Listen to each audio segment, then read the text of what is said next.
noches a todos, gracias por estar presentes en esta hermosa velada de día viernes. Nos acompaña y tengo el agrado, con orgullo y honor, de presentar al señor Berti Venegas Lynch, magíster en Economía y Administración de Empresas. Y hoy vamos a hablar un poco de lo que es puntualmente lo que son los derechos individuales, el bien común y la igualdad de oportunidades, que esas oportunidades parecen más cedidas a un sector específico que a los que arduamente trabajamos 24/7 para sacar lo poco que podemos este país adelante. Berti, buenas noches. Buenas noches, Julián, buenas noches a todos. Gracias, Julián, Rodrigo, que está ahí en el backstage, muchas gracias. Gracias por la invitación al Partido Libertario Republicano, a todos ustedes por estar conectados, gracias por el interés y el tiempo. Bueno, como dijo Julián, la temática sugerida para esta noche, para la charla e intercambio después, que es lo más divertido, interesante, incluso me da la oportunidad de algo que no quedó claro, o eventualmente algo que se puede malinterpretar, dame la oportunidad de aclarar, es el tema de los derechos individuales y el bien común y la igualdad de oportunidades. Dos términos que, bueno, el bien común data de bastante tiempo, incluso escuchamos de buena gente, digamos, bien formada, conservadores, que hablan del bien común. La igualdad de oportunidades es algo, si bien las dos cosas creo que han sido capitalizadas por el socialismo, son dos cosas que creo que está en el vocabulario de la gran mayoría de la gente, que creo que no se ha tomado el tiempo como para escarbar un poquito más qué implica esto, que suena tan bien, ver qué proceso se necesita o qué proceso también implica el bien común y la igualdad de oportunidades, y qué consecuencias tiene. Entonces, un poco creo que ese es un buen análisis como para empezar, y creo que como kickoff de la charla, yo quiero sugerirles el siguiente, que no requiere mayor introspección, porque creo que todos sabemos en qué posición estamos, pero el ejercicio de, independientemente dónde estemos parados cada uno de nosotros respecto de lo que creemos que el gobierno debe intervenir, o sea, para qué queremos gobierno, hasta dónde queremos que el gobierno intervenga, vamos a tener distintas posiciones. Todos los que estamos acá hoy vamos a tener distintas posiciones al respecto, posiciones relativas. Entonces el ejercicio que quiero partir de ahí, porque muchas veces cuando nos ponemos a discutir cosas, no nos ponemos de acuerdo porque tenemos distintas concepciones de para qué queremos gobierno. Entonces yo creo y partiría del siguiente análisis de mirarnos al espejo en esa cuota que creamos nosotros, dado, aunque seamos, que no creamos en la existencia del gobierno, algunos seguramente creen que es un mal necesario, otros no creen que es un mal necesario, es algo que digamos es una actividad que sí o sí tiene que hacer el gobierno, es muy válida, hay que mantenerlo dentro de los marcos institucionales y los límites al poder, pero es algo que cree en el Estado mínimo y el único que puede hacerlo es el gobierno a través del monopolio de la fuerza. Y obviamente habrá alguien que cree, seguramente acá, en el Estado presente, en el asistencialismo, de que el Estado sea el que ayuda a la gente carenciada, lo cual no quiere decir que los otros no piensen en ayudar a nadie, no les importe a la otra gente. Estamos hablando de que sea por la fuerza a través del gobierno. Entonces yo creo que en toda esa gama de posiciones que podemos tener, y puede haber algún marxista por ahí, bienvenido al intercambio de ideas, todas esas distintas posiciones que tengamos, nos tenemos que hacer cargo en esa cuota, cada uno de nosotros en esa cuota que tengamos, que le estamos pidiendo más o menos violencia al gobierno, que ejerza la violencia sobre nosotros, nuestras familias y nuestros congéneres, en esa cuota, hacernos cargo de eso.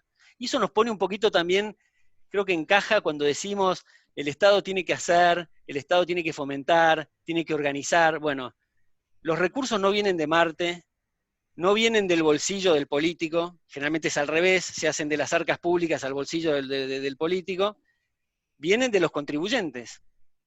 Por eso digo el tema de la violencia, porque es a través de los impuestos. Y como la palabra lo indica, es una imposición a punta de pistola de que esa es la forma que se nutren financieramente a través de una imposición, sujeto a que si hay un incumplimiento, uno puede perder la libertad, ser encarcelado. Entonces es un método violento de este tema. Por supuesto, dejando de lado, estamos hablando de los criterios iniciales y tradicionales de financiamiento del gobierno, porque hay otros más siniestros y cínicos, como es la inflación y el endeudamiento público.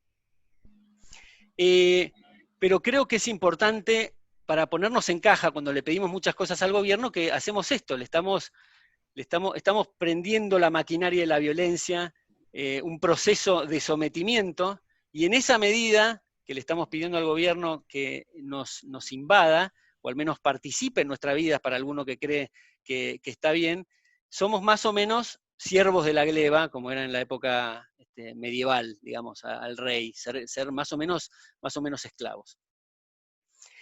Sobre esto yo quisiera hacer también una salvedad cuando hablo de que todo lo que hace el gobierno, pues en definitiva todo lo que hace, y subrayo esto todo, lo hace a través de la violencia porque se nutre de esa manera, y muchas veces las actividades que lleva a cabo, supuestamente para el bien común y demás, son también a través de la violencia, sometiendo a la gente y obligando a que cumpla determinada actividad o someterla a determinado proceso. Pero uno ve también que hay extremos, quizás entre los liberales y los socialistas, que los liberales desacreditan todo lo que hace personas dentro del Estado, y que todo se hace desde el aparato privado y los incentivos privados, y lo otro es totalmente nulo desde lo personal. Y acá yo quiero hacer una salvedad. Me parece que no se trata de personas. Yo creo que ustedes, a mí me consta, en mi caso usted seguramente también, que hay valiosísimas personas en la esfera pública, en la salud, en la educación. Y no es un tema de personas, se trata de un sistema, de la discusión del sistema. ¿Cuál es el sistema que provee los mejores incentivos en un marco de competencia y puede sacar lo mejor, el mejor potencial posible de la gente, que hoy está quizás más limitada por tener un sistema equivocado? O sea, no se trata de personas, subrayo, se trata, me parece a mí, de sistemas. Entonces alguien me puede decir, bueno, Berti, ¿no? El tema del bien común, aparte del bien común, estas cosas son para vos. Como decía Jorge Corona, el chiste ese que los impuestos vuelven al pueblo, el tipo dice, bueno, ¿por qué me lo sacan? Pero en definitiva, sobre ese régimen de decir, bueno, te hacen cosas para vos. Entonces uno analiza esto y dice, bueno, es un grupo de personas que me están dirigiendo la vida, que no me conocen, yo no los conozco a ellos, sino por las caras, pero no conozco cuáles son sus gustos ni nada. Trabajo para ellos, me extraen forzosamente recursos y dicen que me conocen más a mí y mis prioridades para hacer cosas mejores para mí. Bueno, la definición de liberalismo que usa mi padre es muy conocida y la acuñó, el respeto irrestricto al proyecto de vida del prójimo, me parece muy completa, pero también en este contexto hay una de Penn Jillette, que no sé si lo conocen, es un libertarian, un loco de la guerra, es un ilusionista junto con Teller, su socio, en Las Vegas, pero es un tipo muy sólido, un tipo muy leído y un tipo de una honestidad intelectual enorme, de un montón de cosas que no estoy de acuerdo, pero la definición de él es I'm a libertarian because I don't know what's good for other people. O sea, soy liberal porque no sé qué es bueno para los demás. Y me parece espectacular.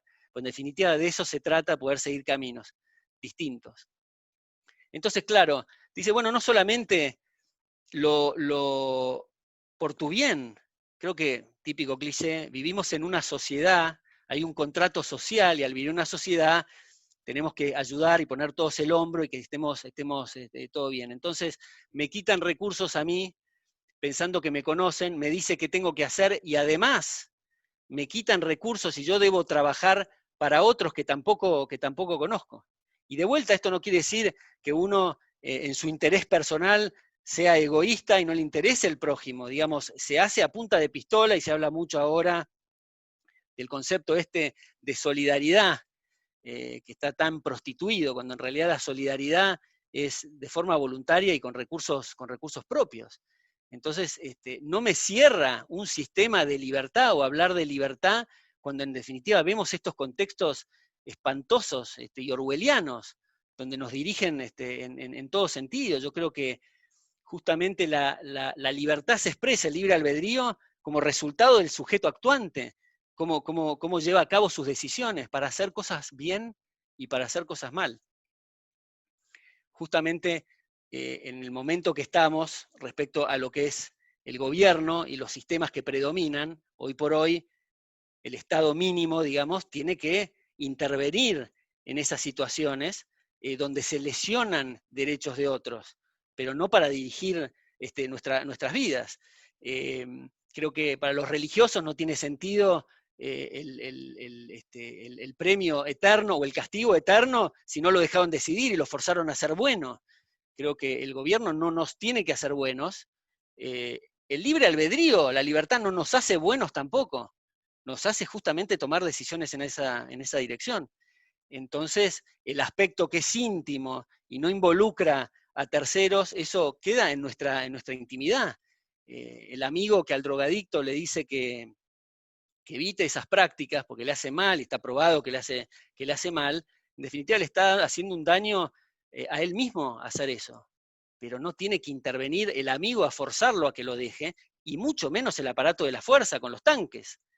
Entonces, yo creo que el concepto de no victim, no crime, es decir, si no hay una víctima en alguna acción, no hay crimen, con lo cual no debe intervenir el gobierno.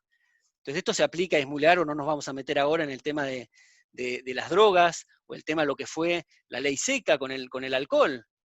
Y perdemos distintas pequeñas libertades. El casco en la moto, el cinturón de seguridad, esas cosas uno se va sometiendo a algo que es realmente impresentable. O sea, un casco en una moto, claro, siempre está el looping de la cosa socialista, es decir, bueno, no, el tipo se rompe la cabeza y tiene que ir a un hospital público y lo tiene que pagar el taxpayer, y no pasa por ahí. Si entramos en esa rotonda interminable del paradigma socialista, no salimos más. Pero yo creo que es importante dejar a la gente que tome los caminos de su propia libertad. La libertad, ustedes notarán, nadie en su sano juicio, ni siquiera el tirano más espantoso habla mal de la libertad, o no lo he escuchado yo hablar mal de la libertad. Para todos es un valor innegociable. Para todos es un valor innegociable. Pero a mí me llama muchísimo la atención que en el momento que pueden tomar la decisión, deciden por la esclavitud. La mayor parte de la gente. Entonces la libertad que le estamos buscando límites a nuestros padres cuando somos chicos tiene que ver con la libertad. Cuando somos adolescentes, que le pedimos mayor libertad. Hollywood lo explota muy bien. Hollywood, toda la cuestión de la libertad, cuando se trata de un tema de la libertad, nos emociona a todos, y si es con música épica, mucho mejor, salimos llorando, y después elegimos la esclavitud, es lo que realmente me llama la atención.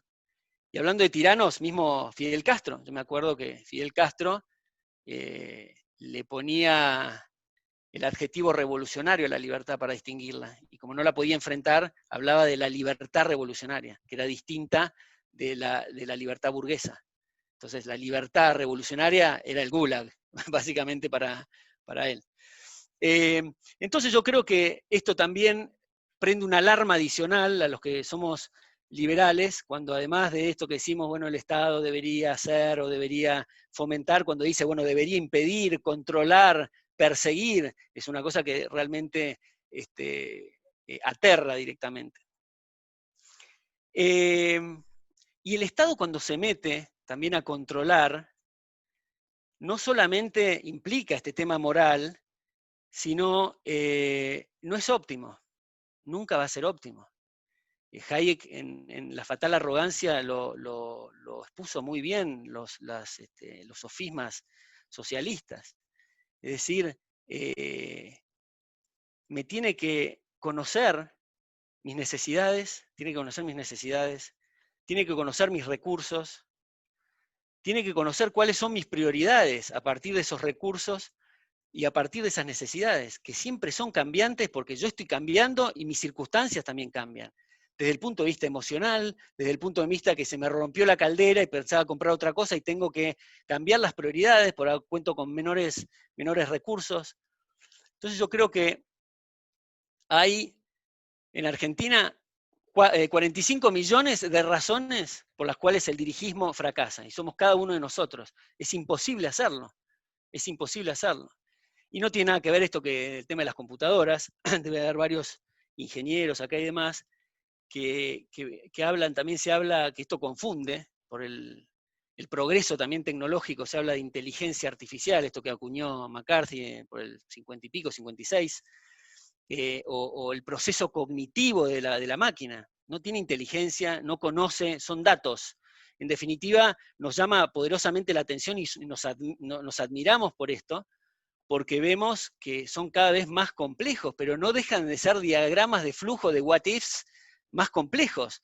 En definitiva, han tenido un input de esta cuestión. Bueno, no, pero en el transcurso del programa cambia de curso a partir del escenario. Bueno, porque vos le estás indicando y lo estás programando para que si cambia de determinada forma, optimice solo, pero le estás indicando la cuestión. Entonces estas cosas tampoco es posible guiar a la gente a través de un mecanismo basado en las máquinas. Entonces yo me pregunto también, ¿pero para qué lo hace? Porque supongamos que logra hacerlo, que es un contrafáctico imposible, nunca vamos a saber hacer las dos cosas en paralelo, pero suponete que acertara. ¿Para qué lo hizo? Si en definitiva lo que se quiere es la libertad, o se quiere otra cosa, se quiere tener el control de la gente para vivir de la gente y el human farming, digamos.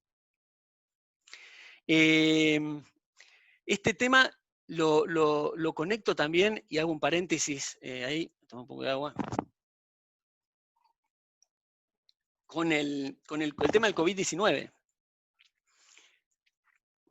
Nunca va a acertar ningún gobierno, desde el dirigismo, jamás, haga lo que haga.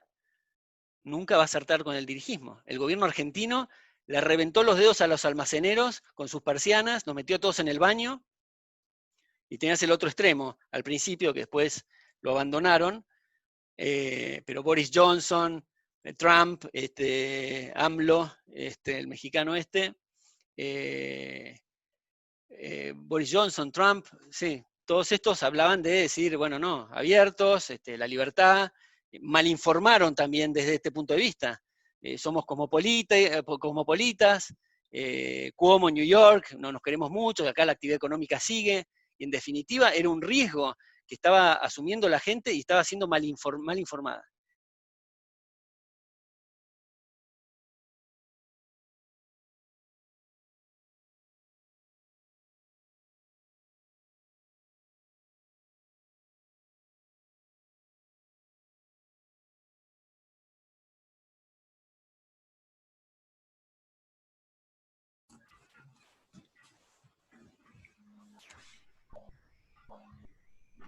Julián, creo que tenemos un tema técnico. Aguarden unos minutos, por favor. Parece que surgió una pequeña falla en lo que es la conexión.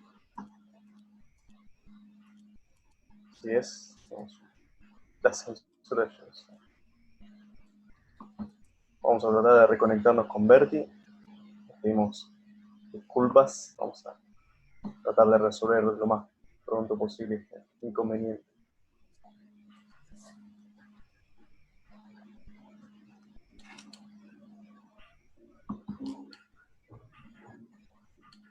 Mediante se vaya dando la charla, aquellos que deseen realizar alguna consulta pueden dejarlo en la caja de chat. Vamos a ir respondiendo alguna de esas preguntas con Berti en el transcurso de la misma. Alegan un corte de luz, al parecer.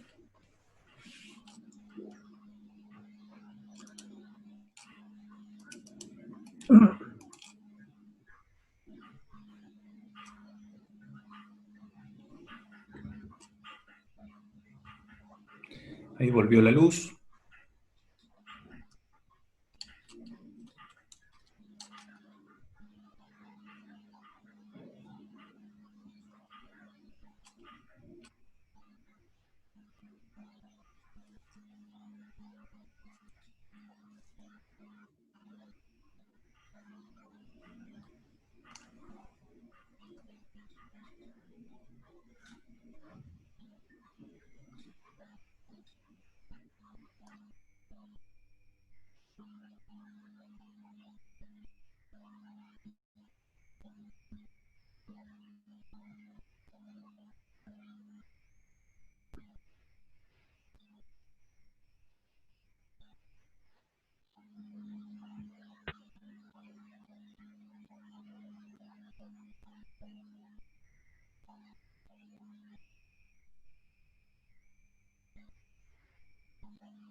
Guardamos unos minutos más.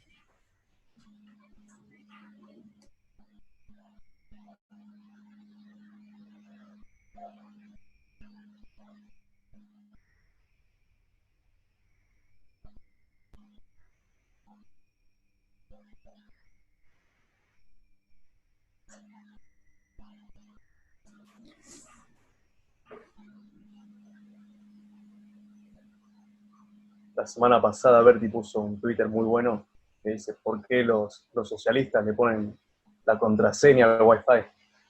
Vamos a dejarlo para que escule un poco en eso. Se ve que le llegaron respuestas de Pose de España criticando su Twitter. Se ve que no tienen otra cosa que hacer allá.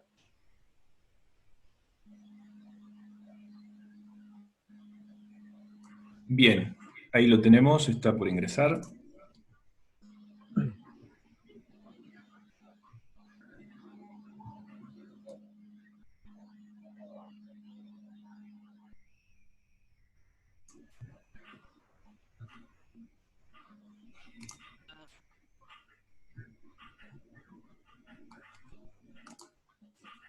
Hola.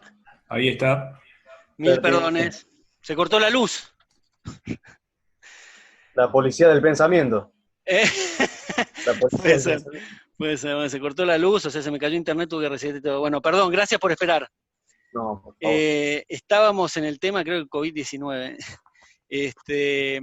diciendo que cualquier medida, la del gobierno argentino o lo que hizo inicialmente gobiernos de otros países, no va a servir, no es óptimo. Ni siquiera, imagínense, mucho peor, las cosas intermedias que empezamos a escuchar. Decir, bueno, 500 metros, caminen, no corran, no transpiren, a menos que estés gateando, las ferreterías abren a las 2 de la mañana, la peluquería de 5 a 6, y una cosa que es para un script de Woody Allen directamente. Entonces, nunca van a poder hacer, dar en el clavo lo que creo que tendría que hacer un gobierno, y dado que estamos en el paraguas del dirigismo al menos, es limitarse a lo que es el riesgo no razonable, de la misma forma que se establecen parámetros en el tráfico, de poner una senda peatonal, el máximo de velocidad, que los autos cuando frenan antes que cruce un peatón paran en algún lugar. Bueno, es lo mismo con esto, es establecer ciertos patrones de lo que se conoce en esta enfermedad que tiene 5 meses, y hacer controles para evitar, y esto es muy importante, para evitar dañar a terceros, contagios a terceros. No es como dicen, te queremos cuidar, y esa cosa que me enferman cuando empiezan a hablar esas cosas. En definitiva es lo que afecte a terceros. Ahora, acá hago un paréntesis para que lo pensemos, esto por ahí es para una charla adicional y hay que por ahí ir más a fondo con el tema y prepararse, porque son argumentos muy interesantes, pero es algo nuevo, no es originalidad mía, creo que hay muchos autores de la línea, de la corriente libertarian, digamos, en Estados Unidos, que hablan de procesos de justamente cómo hacer para que la responsabilidad individual y no desde el dirigismo salga adelante y salga a la luz, y esto lo limite la responsabilidad individual. pero no la responsabilidad individual de decir, yo sé, yo me cuido, sí, yo cuido a terceros, yo sí, decir, ¿por qué no? Porque en definitiva, hoy es una enfermedad que puede haber asintomáticos, no tenés por qué vos correr riesgos por el otro, pues lo puedes contagiar y demás. Entonces, esto es un proceso obviamente que no se puede tomar en esta emergencia, pero es un proceso de a poco donde se van liberando distintos incentivos que hoy están totalmente contenidos, que es los procesos para identificar, ahora está el tema de la fiebre con el láser, pero los procesos para identificar gente asintomática, cuáles pueden ser, o sea, tratar de internalizar las externalidades. Que hoy al tipo, cuando vos salís acá con una 9 milímetros y le pegas un tiro en la nuca a alguien, probablemente no te salgas con la tuya. El tema del coronavirus, por más que sea un tema que no tenga dolo, sea una cosa culposa, porque incluso eras asintomática, no se percibe muy bien. Entonces esos procesos creo que también son largos, pero va en línea con el tema también de compañías de seguro. ¿Por qué cuando salimos con el auto estamos tranquilos? Porque en definitiva no vamos a atropellar a alguien a propósito, si lo hacemos no te va a cubrir el seguro. Si estás drogado o borracho, no te va a cubrir el seguro, y esto es exactamente igual. Empezás a cuidarte vos, pero a cuidarte vos por tu patrimonio, que si contagiás a alguien, no te va a cubrir el seguro, y si lo haces obviamente a sabiendas que estabas enfermo, tenés que vender tu casa y vas 30 años preso. Entonces cambia por completo los incentivos en esa dirección. Quería tirar esa idea para explorar, que va en línea con la cuestión de que el gobierno no se meta con estas cuestiones en una cosa óptima desde la mirada liberal. Después también creo útil comentar que todo esto va en línea con la irracionalidad de la política también, ¿no? Esto que nos pasa, es decir, la mayor parte estamos sanos y el gobierno dice no sale nadie. O sea, ¿cuáles son los costos de eso? No nos dejan decidir. Esto es lo mismo que cuando a otro nivel estaba la época de los motochorros que robaban de a dos. Uno manejaba y el otro se bajaba a robar. ¿Qué hace el gobierno? No anda nadie más en moto de a dos. Entonces no puedes ir con tu novia pacíficamente en moto, tenés que andar como una persiana de ferretería, con el casco pintado, con tu patente, chalecos insólitos y demás. ¿Se escucha, Julián? Sí. Sí, Bertis. Ok.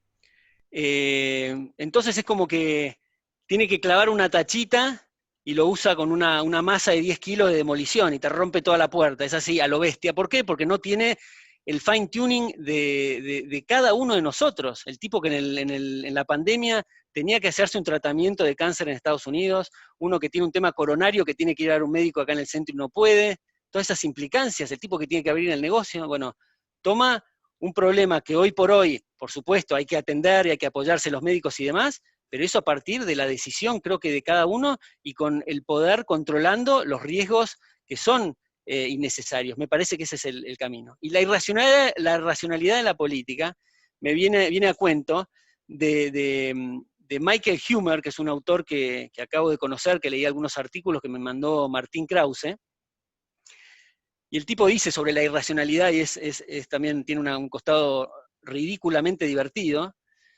que habla sobre el tema de la guerra contra el terrorismo, y te muestra cómo es así toda lo bestia, y que empieza a tener también otros intereses. Dice, en los últimos 50 años, Michael Huemer, en los últimos 50 años, las muertes por el terrorismo fueron de unas 3.300 personas. Hay algunas cosas puntuales, pequeñas, los picos más fuertes es 9/11 y el Oklahoma City Bombing. 3.300 personas.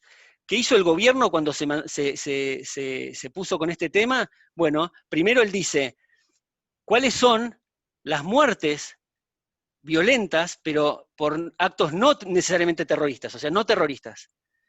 Son 810.000 personas más o menos. Con lo cual ya ves ahí que el foco no lo pone en las proporciones, es decir, hay que hacer mucho más foco en la seguridad civil que en la cuestión del terrorismo. Pero no, se embarca con presupuestos fenomenales en la guerra contra el terrorismo. Aquí, que en los mismos 50 años produce 6.600 muertes, el doble, que es los soldados, los servicemen de básicamente Irak y Afganistán, 6.600. Y el tipo dice, esta es la punta del iceberg, porque después tenemos que ver lo que son las casualties de los civiles en el exterior, y eran 240.000. Entonces el tipo concluye, la verdad que proceder de esta manera para obtener 70 veces más las muertes que produjo el terrorismo no parece algo lógico. Y esta es un poco la dinámica que tiene el gobierno, fallida, no óptima y con otros intereses.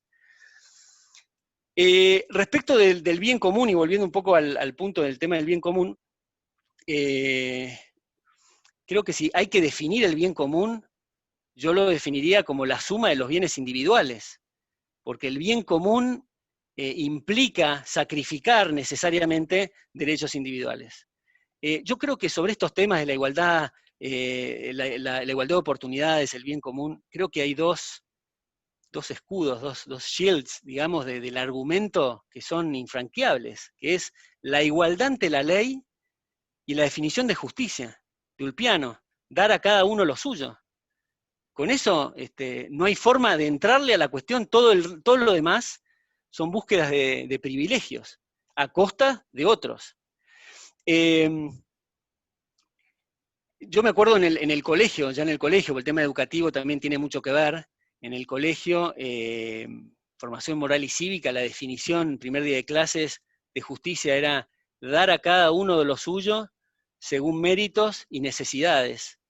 Bueno, esa es la corrosión más absoluta de la civilización, y va muy en línea con la tristemente célebre frase de Evita Perón, que decía, cuando nace una necesidad, nace un derecho. Entonces esto me parece que es estar metidos todos con las manos en los bolsillos del otro. Creo que a todo derecho corresponde una obligación. Si alguno de nosotros acá tiene una casa y tiene derecho a esa casa, la obligación del resto es respetársela. Ahora, si dice él o el gobierno dice que esa persona tiene derecho a una casa que no posee, la obligación del resto es provérsela, trabajar para provérsela. Y eso es lo que digo, corrompe toda la civilización. Y bueno, todas estas cosas también asociadas al tema populista, de los términos como la justicia social, que como decía Hayek, todo sustantivo que acompaña a la palabra social termina siendo su antónimo, es muy cierto, y esto lo usa también el socialismo hábilmente. Creo que todos estos dos términos, igualdad de oportunidades y bien común, termina siendo una puerta para el dirigismo, una puerta para el clientelismo. Creo que es importante de parte de los liberales que hagamos foco en el tema moral. Me parece muy importante. Y creo que lo hacemos, obviamente, en la historia de los grandes pensadores apuntan a eso, pero en general tenemos los liberales fama de lo crematístico, estar preocupados por el tema del dólar, las LELIC y la cosa más metálica, y no el punto central, que es el tema moral, es el punto central. Después vienen una serie de consecuencias y efectos de la acción humana, lógica, de los incentivos que se empiezan a contraer y los efectos económicos que produce también toda esta cuestión de la justicia social y las amenazas. De la misma forma que acercamos una mano al fuego, el capital, cuando ve una cosa que va más allá de las normas y el derecho y quiere dar un manotazo al capital, se contrae. Entonces, lo primero es el asunto moral. Eso tenemos que hacer mucho foco, y me complace mucho ver liberales que tienen mucha visibilidad hablando de estos temas morales. Creo que es una cosa muy, muy importante. Obviamente los temas económicos vienen, como decíamos, se contrae la inversión, las tasas de capitalización bajan, con lo cual la empleabilidad se disminuye, los salarios en términos reales bajan, nos hacemos más pobres, básicamente, con el tema moral. Ese es el tema más importante a resaltar. Y después también, otra herramienta, creo, socialista, es el asunto de atacar a los que tienen más y toda esta cuestión de la envidia y crear esta cultura de que el pobre es pobre porque el rico es rico. Y en realidad, creo que sigue siendo un mensaje y un subterfugio de la política para seguir viviendo de nosotros, cuando en realidad el tipo rico, siempre además es una posición relativa a la riqueza, es rico respecto de qué. Yo estoy encantado de tener gente más rica arriba mío, porque son en definitiva los que me dan trabajo, los que sin conocerme me aumentan los salarios. Pero en definitiva, creo que el que realmente paga el pato y paga el clientelismo y paga el dirigismo y el redistribucionismo es el tipo que tiene 3 trabajos, se toma 14 colectivos, va en patas por el barro a las 5 de la mañana porque ni siquiera su calle está pavimentada para arrimarle unos fideos a la olla, comprar 5 ladrillitos y una bolsa de cal todos los meses para hacer su casita. Ese tipo le está pagando la casa, lo que presentó ayer Alberto Fernández, la cuestión del plan de las viviendas y demás. Es puro clientelismo. En cuanto a la igualdad de oportunidades, y con esto voy terminando y charlamos un poco entre ustedes, la igualdad, ¿qué es la igualdad? La verdad que no queda claro, a mí me encantaría conocer un proyecto profundo de la ingeniería social, de todas las implicancias y cuál es el plan de la cuestión de la igualdad, porque es una cosa imposible, todos somos distintos. Yo creo que uno de los legados que me dio mi padre, además de los valores, el pensamiento crítico, la independencia de criterio, es el concepto de individualismo, que somos todos distintos y tenemos distintos potenciales, que el universo es distinto porque cada uno de nosotros existimos.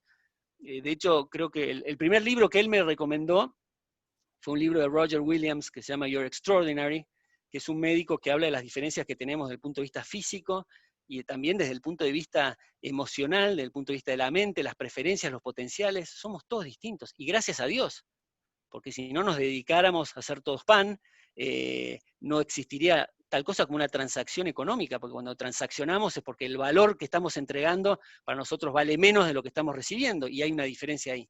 Pero realmente es un tema que queda bien como un cliché y una arenga política que una cosa que efectivamente se haga. A mí me encantaría tener igualdad de oportunidades que Federer, y poder llegar a una final de Wimbledon, pero requiere esfuerzo. Tengo que empezar como amateur, me tengo que hacer profesional, jugar algunos challengers, después sumar puntos, y por ahí entro en una quali y en Wimbledon le tengo que ganar a todo el mundo. Si no, ¿qué implica? ¿Qué implica? Que Federer tiene que jugar con la zurda. Básicamente para igualarme a mí es igualar para abajo. O sea, es una cosa que realmente no le veo ningún sentido, más que esto que digo de un plan de ingeniería social. De esto es más para, como digo, un script de Woody Allen, no tendría absolutamente sentido. Me hace acordar a la película Bananas, cuando después del golpe de Estado, que es una parodia a Cuba, del nuevo dictador, sale al pueblo a decirle las cosas que se van a hacer nuevas, y las imposiciones absolutamente ridículas, y que el nuevo idioma va a ser sueco, y una serie de cosas.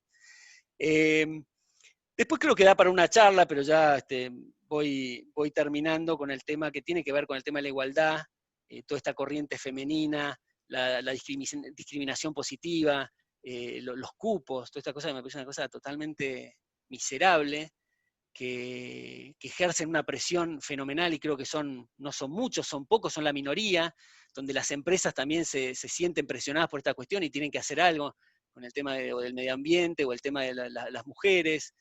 Que de vuelta, vamos arriba a lo que decíamos, todo se soluciona con la cuestión de la igualdad ante la ley.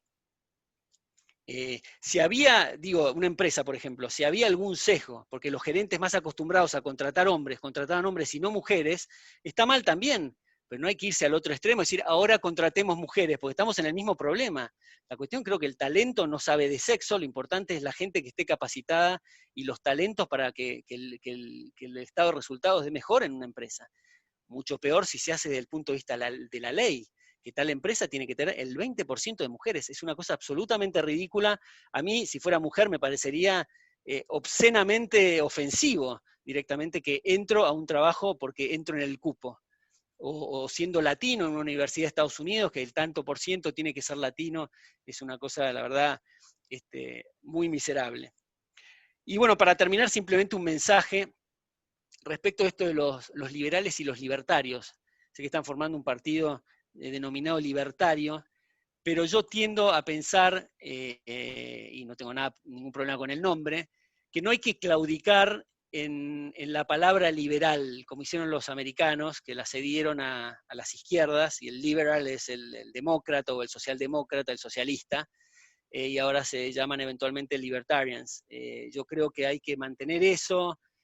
También veo mucho, estoy bastante en Twitter, veo muchas peleas ahí de los liberales, de minarquistas con los libertarios, y está el liberalómetro, como se dice. No tiene sentido, creo que somos todos creyentes en la familia, en la filosofía liberal y de la familia liberal, y esto creyente no creo que sea una religión. Simplemente es nuestra manera de ver las cosas, y creo que hay distintas corrientes, y han habido distintas corrientes muy interesantes que se han explorado y son perfectamente válidas para tomar, pero creo que todos estamos trabajando en una misma dirección y hay que rescatar el término liberal. Bueno, muchas gracias. Gracias a vos, Berti. Estos últimos 10-15 minutos voy a andarme echando algunas preguntas del público. Espero que lo dejen por favor en la caja del chat. Y mientras yo te voy a ir elaborando algunas otras, las cuales ya te habré comentado con anterioridad. De forma simple, ¿cómo es el rol del individuo hoy? ¿Cómo debería ser? Porque ya parece que de forma imperativa tenemos que formar parte de un colectivo como sociedad. Pero ¿cómo se establece verdaderamente lo que es el individuo en una sociedad? Bueno, es un tema creo que de ideas. Charlamos con vos antes de la reunión general, el tema de la batalla cultural, que me parece que es fundamental darla. La gente no ha comprendido la idea liberal, estamos años luz del asunto. Entonces, mientras eso no se entiende, esto que estamos hablando del bien común, vos salís hoy a la calle y la mayor parte de la gente cree en el bien común y te dice esta cuestión de decir, bueno, Berti, vivimos en una sociedad, qué egoísta que sos, hay que ser solidario. Creo que es importante trabajar en esa dirección, en la batalla de las ideas, y con esto no quiere decir que hay que abandonar los esfuerzos políticos. Me parece algo interesante, me parece que hay algo que darlo, hay que dar esa batalla también, pero tengan en cuenta, me viene a la cabeza también algo que repite mucho papá, y no sé si una conferencia que dio esta semana con López Murphy lo comentó. Si queremos dirigirnos a alemanes, no podemos hablar en japonés. Hay que enseñarles japonés o hablar nosotros en alemán, pero hay una disociación ahí de los mensajes que hoy no se comprende. Entonces, si vas a la política buscando la opinión pública, que hoy predominantemente es alemana, y le querés transmitir el tema de japonés, tenés que volver para atrás, 2 casilleros, y me parece que eso no lo estamos dando. Y en este sentido, creo que hay mucha gente que tiene acceso a escribir libros, o sea, acceso, en definitiva, se forjó el camino para hacerlo, escribe en artículos, sale en la televisión, y eso tiene un impacto multiplicador muy grande, y es bueno. Pero no por eso nosotros tenemos que estar en las gradas, digamos, viendo el espectáculo, tenemos que participar. Y esto no necesariamente es la política, y mucho menos la política, diría. Lo primero es, creo que quemarse las pestañas, leer un poco para estar preparado, para tener algo distinto para decir, y después influir en nuestro metro cuadrado, como digo yo, en nuestros amigos, la gente del trabajo, nuestra familia. Todas esas pequeñas conversaciones ayudan. Uno empieza también a tapar ciertas lagunas que tenía. Cuando surgen con honestidad intelectual, uno toma ciertas cosas que realmente ve que hace agua, y reforzar esa cuestión. Y si cada uno hace eso, es inmenso. El problema es que estamos rodeados de gente que no hace nada y directamente se dedica a vender sus medias y a vender gomas de automóvil, cada uno en su negocio. Dice, bueno, no, yo hago patria con esto. No, flaco, vos estás haciendo, obviamente, por tu interés personal algo que está muy bien, y indirectamente contribuís, no lo haces, digamos, deliberadamente, pero la cuestión es no dar por sentado la libertad, nunca garantizada la libertad. Están permanentemente cinchando desde el socialismo en otra dirección, y en el momento que uno descansa, pierde terreno, y eso es lo que ha pasado en Argentina durante un montón de años, casi 80, 90 años. Totalmente. Berti, una pregunta sencilla con un breve análisis. ¿Cuándo Argentina históricamente crees vos que dejó de ser libre? Seguramente algunos se lo atribuirán a lo que es peronismo, pero yo creo que fue un par de décadas antes. No sé si estás de acuerdo conmigo. Sí, coincido, Julián, coincido. Yo creo que en la época de la década del 30 ya empezamos con los primeros, las primeras señales de fascismo, la creación del Banco Central en el 35, la Junta Nacional de Granos, que ahora se quiere volver a recrear. Todas estas cosas empezaron y prepararon el camino para Perón. Y hay un tema también que para permitir todas estas cosas hubo un proceso anterior que fue la batalla cultural, que se empezaron a abandonar las ideas de Alberdi. Entonces produjeron esto. Muchas veces se cargan las tintas de Perón, y también con razón, porque fue, digamos, el tsunami para la Argentina feroz, pero empezó ahí y lo preparó a Perón. Totalmente de acuerdo. Una frase que se le atribuye, una de las grandes frases que se le atribuye a Tocqueville es que es más fácil para el mundo aceptar una simple mentira que una verdad compleja. Ahora a nosotros parece que nos estamos acostumbrando a que nos mientan constantemente en la cara, y lo peor es que parece que nos gusta. Ahora, yo creo que hago un enlace directo con lo que es la institución educativa.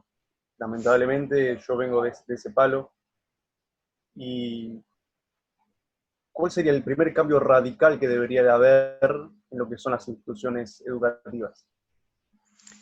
Yo creo que la parte de educación es un tema tan sensible, tan importante, que justamente tiene que tener el máximo oxígeno para que hayan ideas nuevas. Yo creo que no es una buena señal y por supuesto no da buenos resultados, y están a la vista que exista un Ministerio de Educación, donde en definitiva está impartiendo programas de estudios, lo hacen obligatorio. Eso yo creo que tiene que ser totalmente abierto, y digo, también que le estemos entregando, la gente tiene muy apagada el tema de la responsabilidad individual. Estamos con el paternalismo en la sangre, donde estamos esperando a ver qué dice el gobierno, qué valida el gobierno, qué certifica el gobierno de los programas de estudios.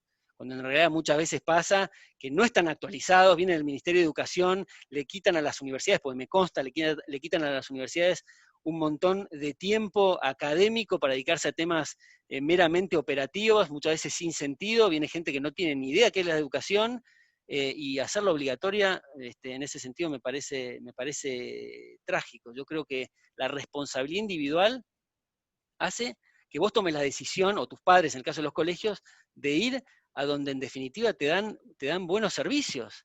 Esto es igual que comprar tomates, nadie te dice, no hay un organismo de control para decirte qué tomates tenés que comprar. Imagínate algo tan importante como la educación, u otras cosas también. Tiene que estar abierto, y la gente no es idiota. Si vos tenés un programa de estudios que te dan la licenciatura en administración de empresas, y en realidad el programa es ir al patio a saltar en rango, te ponen 10 y ya te dan el título, eso sabés que no tiene valor en el mercado laboral y se cae a pedazos. Pero hoy decís, no, bueno, ¿de la certificación de qué? Está muy bien, porque es tu marca de la universidad, pero también podés tener una auditoría académica, por ejemplo. Decís, yo, además de la seriedad que le pongo a mi universidad y mi buen nombre, porque dependo de eso, cada 6 meses tengo una auditoría de Georgetown que me da la validación, o tengo doble titulación. En definitiva, eso es lo mismo con tantas cosas que pasan con los entes reguladores. Tenés, no sé, los cromañones, que solamente salen desesperados y se terminan golpeando las cabezas los políticos para no salir en los diarios, y ya es tarde. Y es imposible controlar el tema edilicio en todo Buenos Aires. Termina siendo un tema de coimas los que controlan, y en definitiva después pasan estas cosas. Las colonias de vacaciones, los chicos que se desbarranca porque no tenía frenos un colectivo, tenía gomas lisas, dicen el colectivo trucho. No, en definitiva es la corrupción y entes que no controlan. Entonces, lo que se dice de trucho, en definitiva, es un tipo que presta servicios, que la gente tiene que saber a dónde se está subiendo. Y esto no quiere decir que la madre con una regla vea la profundidad que tiene el dibujo de las gomas. En definitiva, son estos organismos de contralor privados, donde también les va la vida en el control que hagan sobre esto, porque ellos ponen la firma y le va el prestigio. ¿O ustedes se creen no sé, que Deloitte va a convencerle a una empresa para que una auditoría externa te la firme sin verla? Esto solamente pasa en el Estado. Totalmente. ¿Dónde puede pasar? Si no? Milagros tenía una pregunta. ¿Puede ser? Sí, ahí va. ¿Me escuchan? Sí, Milagros. Berti, te quería consultar qué opinión te merece Sos de Córdoba. sí, algo que se hace en otros países, que es supeditar el voto a la no dependencia del Estado en la lucha contra los populismos. Si bien aquí obviamente se podría hacer porque sería inconstitucional, ¿qué te parece a vos esa práctica? Sí, me parece algo, no creo que sea algo, digamos, que nos cambie mucho, me parece que hay que ir un poco más al fondo, pero sí, me parece razonable, porque en definitiva ahí hay un conflicto de interés donde vos estás, obviamente, mamando de la teta del Estado, y se crea esto que decía Benjamin Franklin, que la democracia no tiene que convertirse en 2 lobos y un cordero, que donde votan qué se come, y que se transforme en una tiranía de la mayoría, donde el político tiene perfectamente cerrado y controlado su interés, porque le promete a la mayoría que va a expoliar a la minoría, entonces recibe el voto de la mayoría, entonces está todo cerrado, y el que se embroma siempre son la explotación de las minorías, que terminan por irse y queda todo en la miseria más absoluta. Entonces, en este caso me parece que sería algo razonable, pero yo veo que el cambio y la batalla cultural que decíamos más temprano tiene que ir por otro sentido, me parece. Pero está bien, sí, me parece algo que es correcto y podría ser saludable, y someterlo a los distintos procesos que implica también el tema constitucional que mencionás. Estamos entrando ya en los últimos 10 minutos. Mi querido amigo Jorge Lago, rápido y breve, por favor. Buenas noches, Berti. Hola, Jorge, ¿cómo andás? Desde Pilar, un gusto y un saludo a todos los presentes. Te quería consultar tu opinión sobre esta última noticia de persecución un poco de los cibercomentarios en contra del gobierno, la investigación esta que podría llegar a estar dándose en las redes.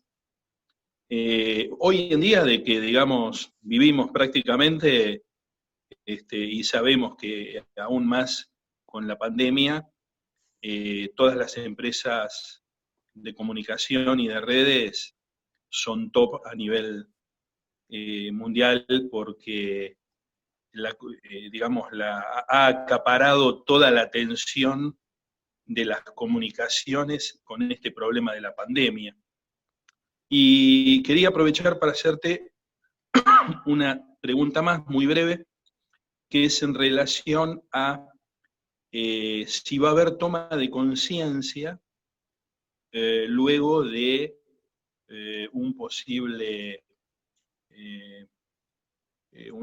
posible caída de la economía, como ya se viene dando desde que asumió este gobierno, que asumió con $1 en 60, le puso su solidaridad con un 30% al dólar, hoy tenemos un blue en 140, y para fin de año solo Dios sabe qué va a ser de la economía del país. ¿Pensás de que puede llegar a ocurrir como con la época de Alfonsín, por ejemplo, que después de Alfonsín vino una etapa de 10 años de una posible coherencia? Bien, gracias, Jorge. Bueno, el tema de lo de las redes y la cosa de los controles y todo es lo que decíamos, el tema de 1984 de Orwell, el tema de surveillance así de la gente, y el tema de también la falta de libertad de expresión y esos sesgos que son aterradores directamente. Yo creo que justamente la libertad de expresión, creo que Ron Paul es el que dice, no sirve para decir justamente cosas muy hirientes y muy controvertidas, no es para decir buen día. Esto me parece muy importante. El tema de, obviamente, la asociación eventual y lo que ha pasado también en Estados Unidos con Facebook y demás, respecto de los datos, cómo ha llegado el gobierno a datos de gente en redes sociales, me parece terrorífico. Por eso creo que Julian Assange, que el más sólido es Edward Snowden, desde el punto de vista de las ideas. Los dos me parecen unos próceres modernos, unos héroes. La historia de Edward Snowden es realmente increíble lo que ha sacrificado el tipo por la dignidad y en definitiva por el futuro de Estados Unidos y en cierta manera de la humanidad. Y lo están persiguiendo justamente porque está en contra del gobierno, en contra del presidente, como se suele decir muchas veces, y es realmente eso aterrador, y lamentablemente no tenemos tampoco mucha oposición. Vos ver los supuestos opositores, que son los contralores un poco, que sopesan a título político, a nivel político, más o menos nuestras ideas, la verdad que son un desastre, y a veces que da la impresión de que están los dos en lo mismo y simplemente es una guerra de bandas contra nuestro bolsillo y contra nuestras libertades. Respecto de lo que decís, Jorge, del tema de lo que se viene, bueno, es medio difícil también predecirlo, pero sí, se vienen momentos muy difíciles, y no creo que, desde el punto de vista de las ideas, que creo que eso implicabas vos, desde el punto de vista más de la batalla cultural, a partir del cimbronazo económico, que se restablezca un poco la cordura. Yo no estoy tan seguro de eso, ni hay que darlo por sentado. Siempre, digamos, el piso es el Gulag y Cuba, Venezuela, de manera que no tiene que ser un rebote desde el punto de vista de las ideas necesariamente en positivo, para nada. Creo que depende de lo que decíamos hace un rato, de la importancia de influir en las ideas, y es un trabajo, la verdad, que se debió haber hecho hace mucho tiempo, y ahora cada vez vos ves la gente que nunca se involucró en el tema de las ideas y nunca le importó mucho. Ahora, bueno, hay que hacer algo y hay que ir a la marchita y tocar la cacerola. Bueno, sí, está bien, eso no mueve mucho la aguja. Y la cuestión es tratar lo antes posible de volver sobre el tema de la batalla cultural. Puede ser, en definitiva, creo que no nos queda más remedio ordenarnos, pero también hacia abajo está el abismo muy presente, y ves a los que están conduciendo esto. El otro día en la conferencia de prensa, Alberto Fernández, no quiero hacer algo personal con Alberto Fernández, creo que en los últimos 80 años han sido exactamente lo mismo, se refería a la mesa cuando hablaba de la cuestión del tema de los empleos, que son empleos públicos, con financiación de emisión monetaria, la cuestión de las viviendas, una cosa aterradora, hablando todo el tiempo, dijo 14 veces la palabra solidaridad en un contexto patético. Decía, tenemos que ver qué es lo que vamos a hacer nosotros a futuro, y de nosotros depende de nadie más. Y el tipo señalaba como el grupo cerrado de burócratas que estaban en esa mesa. Entonces, digamos, estamos complicados, pero no hay que perder las esperanzas. Yo las tengo sobre todo en la gente joven. La verdad que creo que le doy un montón de crédito a Javi Milei. Javier es una topadora en las ideas, ha influido en un montón de gente. Antes no se veía la cantidad de gente joven tan preparada, porque antes, en la época de Pau y la UADE, que yo era más chico, veía gente pero no tan sólida y preparándose con libros de fondo y de autores como Mises, y por ahí vas o ves en Twitter, en el subte, alguien leyendo a Adam Smith. La verdad, eso es un poco el efecto del gran Milei, que le debemos mucho, y creo que es muy generoso también con todos los liberales, y ha hecho un cambio, y sin menospreciar, obviamente, a todos los que han venido atrás, desde mi abuelo, mi padre, todos los economistas y abogados también, y bueno, toda la gente que ha sido defensor y campeón de la libertad en algún modo u otro. Yo creo que tienen mucho mérito también, pero Javier ha hecho algo en corto tiempo muy explosivo y da muchísimas esperanzas. Bueno, Berti, ya estamos casi en la hora y para ir cerrando, te quería hacer una pregunta, la del broche de oro. ¿Te acordás cuál era la que te había hecho? No. De broche, vamos cerrando, que parece que los amigos de Pose de allá de España te estaban mensajeando por Twitter. Habías escrito, creo que fue el Me dijiste. Sí, sábado o el viernes, no me acuerdo bien, pero sí, sí. repercutió tanto, algo tan simple como puedes colocar al más arduo, zurdo, ¿no? ¿Por qué son los socialistas los que tienen la contraseña en el Wi-Fi, no? ¿Por qué crees? Sí, ese fue un Twitter que obviamente no es originalidad mía, lo debo haber visto en un meme o algo así respecto al tema de Twitter. Y en Date un poco general, de crédito, por lo menos. Hasta para no, que no, la verdad que no, porque algo.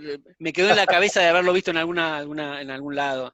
Pero es una forma creo, de transmitir esta cuestión de que el socialista es el tipo más incoherente que hay, que habla de la solidaridad, que es afanarle a alguno a punta de pistola, en contra del mercado libre, y le encanta los hoteles 5 estrellas, viajar en business y las comidas con salmón ahumado. Entonces tiene que ver esto también de un poco de forma risueña, decir, ¿por qué es que dejás cifrada, digamos, la clave de Wi-Fi para que no te la saque el vecino? Bueno, obviamente algunos dispararon para cualquier lado que no era el punto, y en algún momento, como digo, cruzó el Atlántico y se fue a España, y me llamó la atención. Por ahí lo retuiteó alguien que tiene muchos seguidores de Podemos, y era impresionante la caterva de imbecilidades que decían respecto de esto, se iban con el tema del marxismo, con otros sofismas espantosos, pero bueno, fue divertido el intercambio, y en definitiva la moraleja es esa, que el socialista es muy, muy incoherente, es el tipo que habla de la fuga de capitales y está con los dólares, se tiene que poner una barba postiza, anteojos oscuros y una gorra para ir a la cueva a comprar dólares y defender su patrimonio. Es lógico, está bien, lo que pasa es que es muy incoherente. Totalmente, Berti. Como habías dicho anteriormente, a todo derecho le corresponde cierta obligación, como a toda libertad acarrea la responsabilidad de forma tajante, de que tenemos que estar conscientes de ello, como al igual de que el liberalismo puede estar concentrado en lo que es la política pragmática y no en ese purismo acérrimo que nos vive dividiendo de forma constante, parece, ¿no? Totalmente, totalmente. Es lo que comentaba Así de esto de que, los libertarios y los liberales. Creo que en definitiva somos todos compañeros de ruta, como dijo también un liberal, y son distintas corrientes, que el monetarista, el partidario de Ayn Rand, o el de Rothbard, el de Hayek. Creo que son todas visiones que justamente eh, hablan de que el liberalismo no es una religión, que el liberalismo no es una ideología, que es una especie de Biblia que hay que seguir y no te podés ir de los boundaries. Todo lo contrario, justamente, es explorar otras avenidas y siempre refutar ideas nuevas y valorar hasta dónde llegaron pensadores que la verdad que en su momento llegaron a, a términos que nos sirvieron a todos, y por eso estamos donde estamos.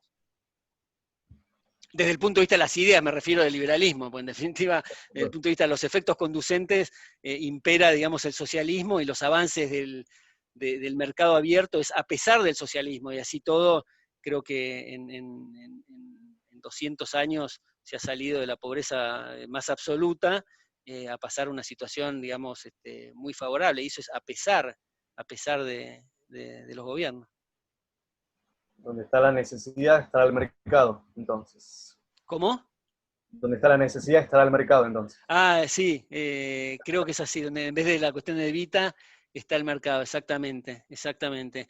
Y si hay una necesidad, también puede pasar una necesidad que no está el mercado, es justamente porque el mercado dice, dado los recursos escasos, tenemos que ir por otras necesidades, no nos podemos dar el lujo de esa necesidad. Pues yo también tengo la necesidad de un Lamborghini, pero no tengo los recursos, tengo que esperar o trabajar para ello, o esperar a satisfacer otras necesidades más urgentes. Ese es un buen punto también. El mercado no resuelve todo, al revés, asigna eficientemente los recursos escasos. Excelente, brillante. Queridos invitados, tenemos al señor Berti Venegas Lynch, magíster en Economía y Administración de Empresas. Desde ya a todos, muy buena velada Berti, un honor haberte tenido acá. Muchísimas, pero muchísimas gracias. Gracias, Julián. Muchísimas gracias por tu generosidad, por haberme invitado, y a todos por el tiempo y la conexión. Perdón ahí que se me cortó y lo estuve en hold unos minutos. Pero bueno, gracias por la participación. A vos nuevamente, disculpen por no poder haber respondido todas las preguntas que venían surgiendo, tenemos un tiempo limitado, pero solamente podemos tenerte nuevamente. Berti, contamos. Sí, encantado, cómo no, Julián. Muchísimas gracias. Nuevamente, gracias a todos, buen fin de semana. Gracias.